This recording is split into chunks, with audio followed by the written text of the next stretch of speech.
അസ്സലാമു അലൈക്കും വറഹ്മത്തുള്ളാഹി വബറകാതുഹു. അൽഹംദുലില്ലാഹി റബ്ബിൽ ആലമീൻ. വസ്സലാത്തു വസ്സലാമു അലാ സയ്യിദിൽ മുർസലീൻ വഅലാ ആലിഹി വസഹ്ബിഹി അജ്മഈൻ. അമ്മാ ബഅദ്. വമാ തൗഫീഖ ഇല്ലാ ബില്ലാഹി അലൈഹി തവക്കൽതു വഇലൈഹി ഉനീബ്. അല്ലാഹുമ്മ റബ്ബി ഇശ്റഹ് ലി സദ്രി വയസ്സിർ ലി അംരി വഹ്ലുൽ ഉഖ്ദതം മിൻ ലിസാനി യഫ്ഖഹു ഖൗലി. അസ്സലാത്തു വസ്സലാമു അലൈക യാ സയ്യിദി യാ റസൂലല്ലാഹ് ഖുദ് ബിയദിക ലതഹീലത്തി ഖദ്രിക്കിനി യാ റസൂലല്ലാഹ് യാ ഹബീബല്ലാഹ്. ബഹുമാനമുള്ള സുഹൃത്തുക്കളെ, പ്രിയപ്പെട്ട പ്രേക്ഷകരെ, സഹോദരങ്ങളെ, അള്ളാഹു നമ്മൾ അനുഗ്രഹിക്കട്ടെ, അള്ളാഹു നമ്മളെ സ്വീകരിക്കട്ടെ. നമ്മുടെ രക്ഷിതാവായ അള്ളാഹു നാം ഏതൊരു നന്മ, എത്ര ചെറിയ നന്മ ചെയ്താലും അതിന് അള്ളാഹു നമുക്ക് പ്രതിഫലം നൽകും. ഇത് ചെറിയൊരു നന്മയാണെങ്കിലും. തിന്മ ചെയ്താലും ദോഷമാണ്, അതും അതിൻ്റെയും ശിക്ഷ ലഭിക്കും. പക്ഷെ ചെറിയ ദോഷങ്ങളൊക്കെ മാപ്പാക്കാൻ ഒരു നന്മ അതിനോടൊപ്പം ചെയ്തു കഴിഞ്ഞാൽ ആ തിന്മയെ മായ്ക്കാൻ പറ്റും. അപ്പോൾ നാം പറഞ്ഞു വരുന്നത്, ഒരു അണുമണി തൂക്കം നന്മ ഒരാൾ ചെയ്താൽ അതും അള്ളാഹുവിൻ്റെ മുമ്പിൽ വലിയതാണ്. അഥവാ ചെറിയൊരു നന്മയല്ലേ ചെയ്തിട്ടുള്ളൂ എന്ന് അത് അള്ളാഹു മൈൻഡ് ചെയ്യാതിരിക്കുകയില്ല എന്നർത്ഥം. അള്ളാഹുവിൻ്റെ ഖുർആൻ പറഞ്ഞൊരായത്ത് നോക്കൂ. ഫമൻ യഅമൽ മിസ്ഖാല ദർറത്തിൻ ഖൈറൻ യറ. ഒരു ചെറിയ ഒരു അണുമണിത്തൂക്കം നന്മ ആര് ചെയ്താലും അത് ആ ഒരു നന്മ പരലോകത്ത് വരുമ്പോൾ അവന് കാണാൻ പറ്റും. അതാണ് അതിൻ്റെ പ്രത്യേകത. അള്ളാഹു തൗഫീഖ് നൽകട്ടെ. ഒരു ചെറിയൊരു നന്മ നമ്മൾ ചെയ്താൽ ആ നന്മ നമുക്ക് നാളെ പരലോകത്ത് ചൊല്ലുമ്പോൾ അള്ളാഹു അത് നമ്മളെ കാണിക്കും, നമുക്ക് പ്രതിഫലം നൽകും. അപ്പോൾ നാം ചെയ്യുന്ന നന്മകൾ എന്തിനാണ്? നമുക്കുള്ളതാണ്. അല്ല നമ്മളെക്കൊണ്ട് അള്ളാഹു ഇങ്ങനെ ഓരോ നന്മകൾ ചെയ്യിപ്പിച്ചിട്ട് അത് അള്ളാഹു തആലക്ക് എന്തെങ്കിലും ആവശ്യത്തിനാണോ? അങ്ങനെ ഒരു ആവശ്യമേ ഇല്ല. അതുകൊണ്ട് അള്ളാഹുവിന് വലിയ മേന്മ നടിക്കാനാണോ? അല്ല. കാരണം മേന്മ നടിക്കണമെങ്കിൽ അള്ളാഹിനെ പോലെ വേറെ ആൾ വേണ്ടേ? അതില്ലല്ലോ. അതിന് അള്ളാഹുക്ക് ഇതിന് ആവശ്യമില്ല. എന്തിനാണ് നമ്മളോട് നന്മ ചെയ്യാൻ അള്ളാഹു പറഞ്ഞത്? നമുക്ക് വേണ്ടിയിട്ടാണ്, നാം രക്ഷപ്പെടാൻ വേണ്ടിയിട്ടാണ്. ഖുർആൻ പറയുന്നുണ്ട്, മൻ അമില സ്വാലിഹ ഫലിനഫ്സിഹി.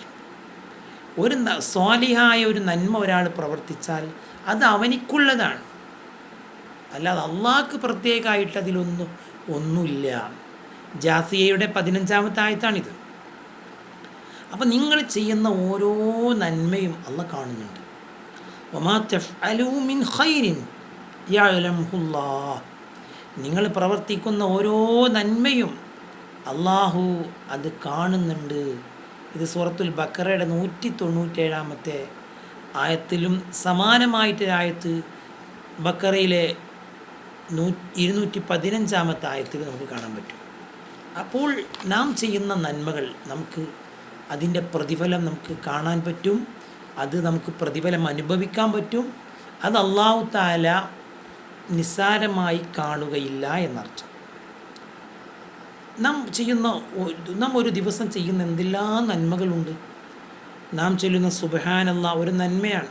സ്വല്ലല്ലാഹു അലൈഹി വസല്ലം പറഞ്ഞു, ഫകുല്ലു തസ്ബീഹത്തിൻ സ്വദഖ. നിങ്ങൾ ചെയ്യുന്ന ഓരോ തസ്ബീഹും സ്വദഖയാണ്. അതുപോലെ കുല്ലു തഹ്മീദത്തിൻ സ്വദഖ. നിങ്ങൾ ഓരോ ഹംദും സ്വദഖയാണ്. കുല്ലു തഹ്ലീലത്തിൻ സ്വദഖ. നിങ്ങൾ നിർവഹിക്കുന്ന ഓരോ തഹ്ലീലും സ്വദഖയാണ്. കുല്ലു തക്ബീറത്തിൻ സ്വദഖ. നിങ്ങൾ ചെയ്യുന്ന ഓരോ തക്ബീറും സ്വദഖയാണ്. വ അംറും ബിൽ മഅറൂഫി സ്വദഖ. നല്ല കാര്യം കൊണ്ട് കൽപ്പിക്കലും സ്വദഖയാണ്. വ നഹിയുൻ അനിൽ മുൻകരി. തിന്മയെ തൊട്ട് വിരോധിക്കലും സ്വദഖയാണ്.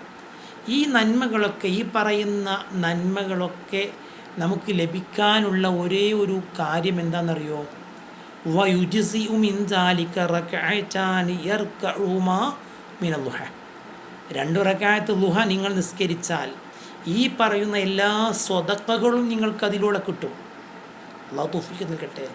നിങ്ങൾ നിർവഹിക്കുന്ന 2 റക്അത്ത് ളുഹ ഉണ്ടല്ലോ, അതോ ളുഹറിൻ്റെ മുമ്പ് സുബൈ നിസ്കരിച്ചിട്ട് സൂര്യൻ ഉയർന്നത് മുതൽ ളുഹറിൻ്റെ മുമ്പ് വരെ നിസ്കരിക്കാൻ പറ്റുന്ന ഒരു നിസ്കാരമാണ് ളുഹ. വളരെ പ്രധാനപ്പെട്ട നിസ്കാരമാണ്. ചുരുങ്ങിയത് 2 റക്അത്താണ്. 4 റക്അത്തും നിസ്കരിക്കാം, 8 വരെ നിസ്കരിക്കാം എന്ന് പറയുന്നുണ്ട്. അപ്പോൾ ഈ ളുഹാ നിസ്കാരം അത് നിർവഹിച്ചാൽ നിങ്ങൾ ഒരുപാട് സ്വതക്കകൾ നിങ്ങൾക്ക് അതിലൂടെ ലഭിക്കും. അള്ളാഹു തൗഫീഖ് നൽകട്ടെ. അപ്പോൾ നിങ്ങൾ ചെയ്യുന്ന സൂര്യനുദിച്ച ദിവസം നിങ്ങൾക്ക് ലഭിക്കുന്ന ഓരോ ദിവസവും നിങ്ങൾക്ക് ധാരാളം നന്മകൾ ചെയ്യാനുള്ള സമയമുണ്ട്. രണ്ടാൾക്കിടയിൽ നിങ്ങൾ നീതി കാണിച്ചാൽ അത് സ്വതക്കയാണ്. ഒരാളുടെ ഒരു മൃഗത്തിൻ്റെ മുകളിൽ ഒരാളെ കയറാൻ സഹായിച്ചാൽ സ്വതക്കയാണ്. പണ്ട് കാലങ്ങളിൽ ഒട്ടകപ്പുറത്ത് യാത്ര ചെയ്യുമ്പോൾ ആ ഒട്ടകത്തിൻ്റെ പുറത്തേക്ക് ആളുകൾക്ക് കയറാനുള്ള ഒരു സൗകര്യവും അവൻ്റെ ചരക്കുകൾ അതിൻ്റെ മുകളിലേക്ക് കയറ്റി കൊടുക്കാനുള്ള ഒരു നന്മയും, അതുപോലെ അവൻ്റെ ചരക്കുകൾ ഇറക്കി അവൻ്റെ വീട്ടിലേക്ക് എത്തിക്കാനുള്ള ഒരു സഹായവും, ഇതെല്ലാം പണ്ട് കാലങ്ങളിലൊക്കെ ചെയ്യാൻ പറ്റുന്നതായിരുന്നു. ഇപ്പോഴും നമുക്ക് സമാനമായ രീതിയിലൊക്കെ ഒരാളെ സഹായിക്കാമല്ലോ. അങ്ങനത്തെ ഓരോ നന്മകൾക്കും നിങ്ങൾക്ക് പ്രതിഫലമുണ്ട്. മാത്രമല്ല, ഇനി ഒന്നും ചെയ്യാൻ പറ്റിയില്ലെങ്കിലോ വൽ കലിമത്തു ത്വയ്യിബത്തു സദഖ, നല്ലൊരു വാക്കുണ്ടല്ലോ. നിങ്ങൾക്ക് സദഖ ചെയ്യാൻ കഴിയൂല, സമ്പത്ത് നിങ്ങളുടെ കയ്യിലില്ല, എന്നാലും ഇൻഷാ അല്ലാഹ് പിന്നെ നമുക്കാവാം, പിന്നെ നമുക്ക് സഹായിക്കാം എന്നുള്ള ഒരു നല്ലൊരു വാക്ക്, അത് സ്വതക്കയാണ്. പള്ളിയിലേക്ക് നിങ്ങൾ വെക്കുന്ന ഓരോ ചവിട്ടടിയും സ്വതക്കയാണ്. വഴിയിൽ നിങ്ങൾ എന്തെങ്കിലും പ്രയാസങ്ങൾ കാണുമ്പോൾ നീക്കൽ സ്വതക്കയാണ്. ഇപ്പോൾ നമ്മൾ നടന്നു പോകുമ്പോൾ വഴിയിൽ എന്തെങ്കിലും മുള്ളോ അല്ലെങ്കിൽ എന്തെങ്കിലും അപകടം നിറഞ്ഞ എന്തെങ്കിലും വസ്തുക്കൾ കണ്ടാൽ അത് മാറ്റുക, അത് സ്വതക്കയാണ്. അതിൻ്റെ അർത്ഥം എന്താണ്? ആളുകൾക്ക് സഞ്ചരിക്കാനുള്ള വഴി കൃത്യമാകണം, ട്രാഫിക് തടസ്സങ്ങൾ ഉണ്ടാകരുത്. ഇസ്ലാം 1400 വർഷങ്ങൾക്ക് മുമ്പ് ഈ ഒരു വിഷയം വലിയ പുണ്യമായിട്ട് കണ്ടു. ഇന്ന് സുപ്രീം കോടതി വരെ ആ വിഷയത്തിൽ അഭിപ്രായം പറഞ്ഞു. കഴിഞ്ഞ ദിവസങ്ങളിൽ പത്രങ്ങൾ നമ്മൾ കണ്ടു. റോഡിൽ വാഹനങ്ങൾ പാർക്ക് ചെയ്ത് ബുദ്ധിമുട്ടുണ്ടാക്കരുത് എന്നുള്ള രൂപത്തിലേക്ക് കോടതികൾ വരെ നിരീക്ഷിച്ചു കൊണ്ടിരിക്കുന്ന കാലം. നമ്മളെ പണ്ടേ ഇസ്ലാം പറഞ്ഞു ആളുകൾക്ക് റോഡ് സഞ്ചാരയോഗ്യമാകണം. രോഗികളുണ്ടാകും, മറ്റുള്ള ഹോസ്പിറ്റലിൽ പോകേണ്ടവരുണ്ട്, കോളേജിൽ പോകേണ്ടവരുണ്ട്, തൊഴിലിന് പോകേണ്ടവരുണ്ട്, പല അത്യാവശ്യങ്ങൾക്കും വേഗത്തിൽ ആളുകൾക്ക് പോകേണ്ടതുണ്ട്. അവർക്ക് പോകാനുള്ള സൗകര്യങ്ങൾ, അതിന് തടസ്സമായിട്ട് ഒന്നും ഉണ്ടാകരുത് എന്ന് ഇസ്ലാം പഠിപ്പിക്കുന്നുണ്ട്. കാരണം ഒരു മുസ്ലിമിന്, ഒരു മനുഷ്യനെ അള്ളാഹു തആല സൃഷ്ടിച്ചിട്ടുള്ളത് 360 കെണുപ്പ് അവൻ്റെ ശരീരത്തിലുണ്ടെന്നാണ്.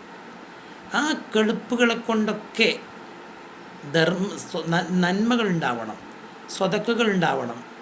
അതിനൊക്കെ പറ്റുന്ന സ്വതക്കയാണ് ദുഹാ നിസ്കാരം എന്ന് പുണ്യ റസൂലുള്ളാഹി സ്വല്ലല്ലാഹു അലൈഹി വസല്ലമ പഠിപ്പിച്ചിട്ടുണ്ട്. അള്ളാഹു അനുഗ്രഹിക്കട്ടെ, അള്ളാഹു സ്വീകരിക്കട്ടെ. നിങ്ങളൊക്കെ ദുആ ചെയ്യണം, ഇങ്ങനെയുള്ള നന്മകളൊക്കെ ചെയ്യാനുള്ള തൗഫീഖ് റബ്ബ് നമുക്ക് നൽകട്ടെ. സ്വല്ലല്ലാഹു അലാ മുഹമ്മദ്, അല്ലാഹുമ്മ സ്വല്ലി അലാ മുഹമ്മദ്, യാ റബ്ബി സ്വല്ലി അലൈഹി വസല്ലം. അസ്സലാമു അലൈക്കും വറഹ്മത്തുള്ളാഹി വബറകാതുഹു.